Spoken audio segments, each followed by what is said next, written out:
So on your target, I mentioned this at the beginning. So which decisions are yours and which decisions are not yours? So maybe you can decide Ubuntu, SUSE, Red Hat, but you can't decide Rackspace, Azure, AWS, right? Maybe that comes from corporate. We're already on Azure. We're already on Rackspace. That's where we're going, for example. So where are you guys going to go on to Linux in-house, or are you going to cloud? In-house. In-house Linux. Good.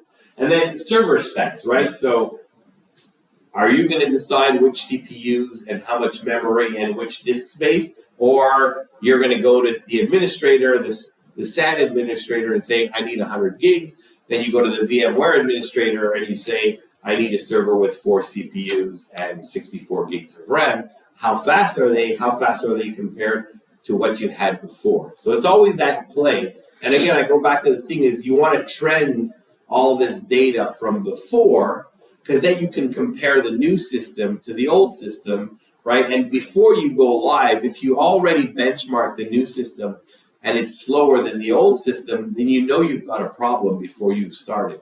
So a lot of times we'll come in, we'll use ProTop to benchmark the old system. We're not doing hardware benchmarks in the classical sense. We're doing hardware benchmarks from the perspective of an open edge application, and our metrics are open edge metrics on the hardware, and then we'll do the same metrics on the new system, and we'll say, well, look, the disks are 10 times slower.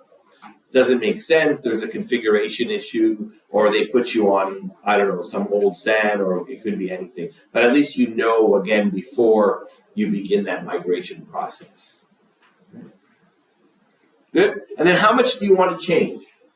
So ideally, you want to lift and shift, right? You're already making a really big change from one operating system to another, or from on-premise to cloud. So ideally, you want to lift and shift. But a lot of times you're like, oh, this is an opportunity, right? So you have to dump and load from AIX to Linux. So what a great opportunity to restructure your database optimally, right? You may not have a great structure. You said, oh, if I could do it again, I would change these things. Create limits, toss limits, block sizes, records per block. This is a great time to do that. Going from ISO 8859 to UTF-8. Again, if you're dumping and loading, great time to make that transition to UTF-8 if you're not already there, right? A lot of people still, who runs as root? Their databases. So still some people who run as root, right? Great time to get rid of root. Nobody should have root access to your systems. So create a user called ProDBA. It's kind of like, okay, yes, that's us. Yes, that's right? Create a user called ProDBA or something. No one is allowed to shell into that user. It's only a service account, and only ProDBA can start the database, stop the database, and then use sudo or sudo. Do you guys say sudo or sudo? Sudo. I say sudo. That's what I say. Sudo, you guys? Everyone says Sudo. You say sudo? I do. Okay. You say Z or Z. The Americans say Z, and the Canadians say Z. And then a bunch of other things are. I mean, the harder ones are going Windows to Linux. That's a really, really, really difficult one, Windows to Linux. And also going monolithic to distributed, right? So a lot of times you're running app servers and WebSpeed and Apache and Tomcat and everything's on one big fat box, and you decide now we're going to go to an architecture with here's my Apache layer, and there's a load balancer, and here's my 4 load balanced app servers, and there's a database server, and I'm going to run batch over here. But there's a lot of issues involved with that as you get client server in, and you've got all these network connections being involved, and the load balancing, and do you need sticky sessions, and so on and so forth, right? So those are more complicated changes that you can make when you're doing these migrations, right? And moving to the cloud, I would say almost all of our customers have begun their cloud journey. We have a bunch of customers that run everything, production, DR, everything is totally in the cloud. And we have customers that have just say DR in the cloud, or some of their systems are running in the cloud. But I think everyone is kind of slowly making their way. So, and same question, anybody here running production in the cloud? Like on one of the public clouds, like Azure or AWS, DR in the cloud? Or anybody using like Datto or one of those other cloud DR services? No? Oh, that's interesting. Usually I get one or two of those. There's a bunch of providers out there that will say, oh, we'll simplify your journey to the cloud by putting in one of their appliances that replicates to their cloud, and then you're allowed to run production in their cloud if you have a DR that goes. So Datto is one of them, or Datto or something. DATTO is one that does that. And I would say most of our customers, though, today are, if they're in the cloud, they're running on AWS. Just easier to use, easier to configure.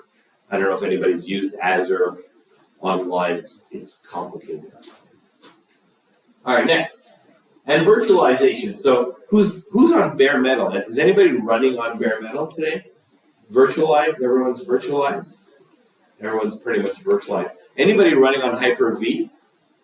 You got Hyper-V here. Everyone else on ESXi? ESXi, pretty much. Cool. So I did a benchmarking last year. If you didn't see it, just email me. I can send you the presentation. But I did a benchmarking presentation last year, really benchmarking bare metal to Azure to AWS, and with ESXi in the middle. We didn't do Hyper-V, but the idea is all the same. Just kind of seeing what the gotchas are from the performance perspective. So recommendations.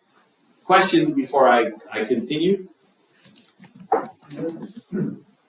One thing, I've been involved with a migration where there's high availability. This is like e-commerce. So in order to shorten the time of the migration, what tricks do you have? I will talk about some of those in a bit. But the first question we always ask is, how much downtime do we have? Because everything else depends on how much downtime we have. And the cost to migrate goes up exponentially as the downtime availability goes down, right? So exponential cost. So if you're at the least downtime, most expensive end of things, you're going to Mike Fergal and Nick Tarios's dump and load talk that they're doing, I think, tomorrow, right? So they have, using Pro 2 dump and load, they have a way to dump and load with really just 10 or 15 minutes of downtime by using change data capture, for example. And then at the other end, if, like I said, if you've got a little database and we've got all weekend, then who cares, right? We'll just do the dump and load once, document it, and then we'll be ready for production. Yeah, it's something like you already start loading while you're dumping. Sure. Yeah. Sure. Like the tools that come with ProTop, there's dump and load tools that come with the commercial version of ProTop, and it does that automatically. You essentially click the button, and as files are dumped, they're automatically start getting loaded. So that's a lot of fun. But there's a lot of other ways, again, where we can optimize. And again, I'll talk about those in a few slides.